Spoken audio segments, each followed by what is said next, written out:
श्री शिवाय नमस्तुभ्यम दोस्तों। हर हर महादेव। कैसे हैं आप सब? स्वस्थ और सुरक्षित होंगे, सुखी और समृद्धशाली होंगे। दोस्तों, मधुमक्खी जो जाला बनाती है, बहुत से लोगों के घर में मधुमक्खी जब जाला बना लेती है, ऐसा कहा जाता है, कोई कहता है शुभ होता है, कोई कहता है अशुभ होता है, कोई कहता है यदि इस दिशा में बनाया जाए तो शुभ होता है, और कोई कहता है यदि उस दिशा में बनाया जाए तो अशुभ होता है। ये एक अलग बात है, लेकिन मधुमक्खी जब जो वो जाला छोड़ के चली जाती है, जो मोम रह जाता है, एक समय ऐसा आता है मधुमक्खी इतनी मेहनत से, इतने प्रयासों के बाद शहद जमा करती है। मधुमक्खी की मेहनत देखकर ही आप समझ सकते हैं कि कितना प्रयास करती होगी, कितनी कोशिश करती होगी, इतना फूलों में से रस इकट्ठा कर कर उसे शहद बनाकर और जाल बनाना और उसमें रखना।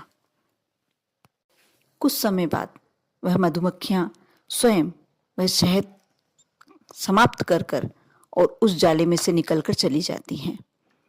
तब वह सिर्फ मोम का जो जाला बना हुआ रहता है, वह जाला आपको कहीं मिल जाता है तो आप उसका बहुत ही सटीक उपाय, जो आपका जीवन एक तरह से समृद्धशाली, ऐश्वर्य से युक्त कर सकता है, वो छोटा सा जाला आप कहीं मिल जाए तो अवश्य उसे घर ले आएं।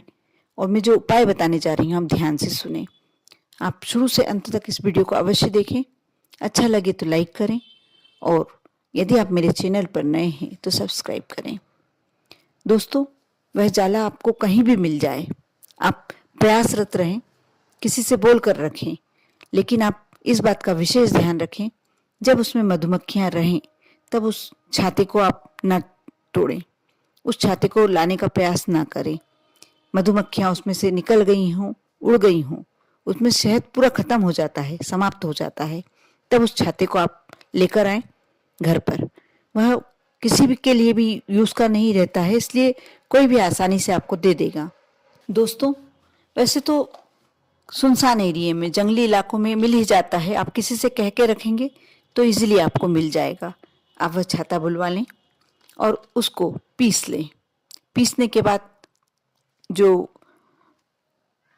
एक मिश्रण टाइप हो जाएगा, वह बैक्स हो जाता है, मोम समान हो जाता है वो, उसके आप दीपक बना लें, 9 दीपक।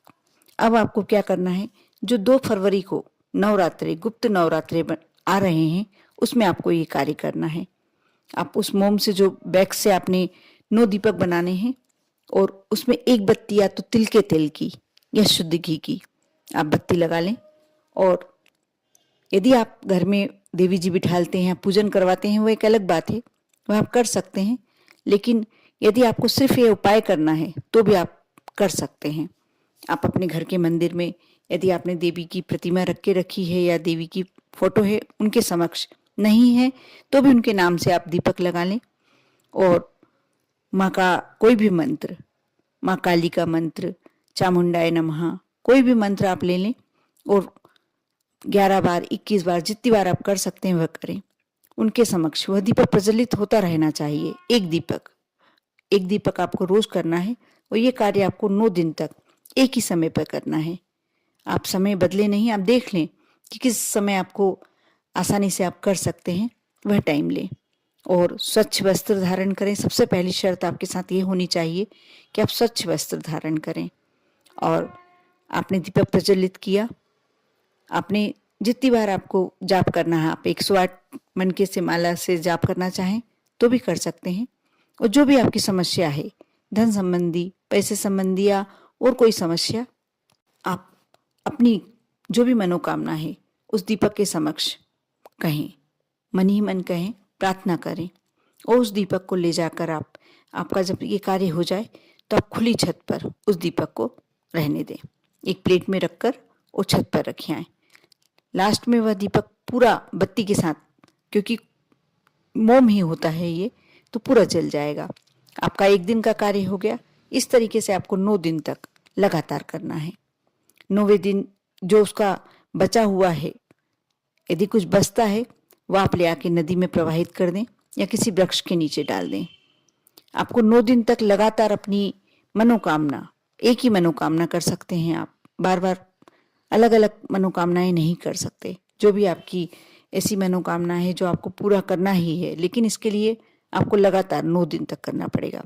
यदि किसी कारण आप 9 दिन नहीं कर पा रहे हैं तो आप 9 दीपक बनाकर लास्ट दिन, नौमी या अष्टमी के दिन ये कार्य कर सकते हैं। एक ही बार में पूरे दीपक लगा लें और माँ के समक्ष रखकर उनकी कोई भी मंत्र का जाप करें।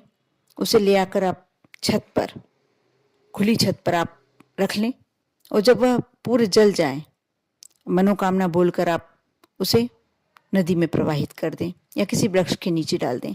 आप देखना, आपकी जो भी मनोकामना होती है, जो भी आपकी इच्छा होती है, यदि आप पर कर्ज बहुत अधिक चढ़ा हुआ है तो भी आप देखना कितनी जल्दी आपको उस कर्ज को उतारने के रास्ते नजर आने लगेंगे। या माँ लक्ष्मी की कृपा आप पर नहीं हो पा रही है, दरिद्रता ने आपके घर में निवास करके रखा है, वह भी समस्या बहुत जल्दी दूर हो जाएगी। आप ये कार्य अवश्य करें। ये जो माघ महीने की गुप्त नवरात्रे आ रहे हैं, बहुत ही अचूक इसमें जो भी उपाय किया जाता है, और ये बहुत ही अच्छा उपाय है। कहते हैं कि जो मधुमक्खी का मोम होता है, वैक्स होता है, जो उसके छत्ते का वैक्स होता है, एकदम पवित्र होता है। उसमें शहद हम हर पूजन पाठ में भोलेनाथ को जब भी आप समर्पित करते हैं शहद, तो आपको मोक्ष की प्राप्ति होती है। इसलिए ऐसा कहा जाता है कि जो मोम होता है, छत्ते का मोम, वह एकदम पवित्र होता है। उससे जब आप दीपक बनाकर माँ के सामने प्रज्वलित करते हैं और माँ के सामने अपनी मनोकामनाएं रखते हैं, उनके समक्ष विनती करते हैं, बहुत ही जल्दी आपकी शीघ्र आपकी मनोकामनाएं पूर्ण होती हैं। आप अवश्य कर देखें। आप यदि छोटे छोटे उपाय करके, क्योंकि ऐसा कहा जाता है गुप्त नवरात्रे अपने आप में एक बहुत ही शक्तिशाली तंत्र मंत्र या कोई भी उपाय के लिए बहुत ही शक्तिशाली होते हैं। और साथ ही जो ये मधुमक्खी का छत्ता बहुत ही शुद्ध और पवित्र चीज होती है। इसे जब माँ का दीपक प्रज्वलित किया जाता है माँ पूजन के लिए, तो बहुत ही जो भी उपाय आप करते हैं, जो भी आप मांगते हैं, मनोकामना अपनी रखते हैं, आपकी अवश्य पूरी होती है। आप इतना बस आपको ध्यान रखना है कि पवित्रता पर पूरा ध्यान रखना है। जो भी आप वस्त्र पहनते हैं वह स्वच्छ होना चाहिए। साथ ही आप 9 दिन जिस समय कार्य करते हैं, यदि अष्टमी नवमी तिथि पे करते हैं तो आप सात्विक भोजन करें। बस इन बातों का यदि आप ध्यान रखते हैं तो आप जो भी मनोकामना से करते हैं उपाय, आपकी वह मनोकामना अवश्य पूर्ण होगी। आप पर और आपके पूरे परिवार पर माँ की कृपा हमेशा बनी रहे। ओम नमः शिवाय।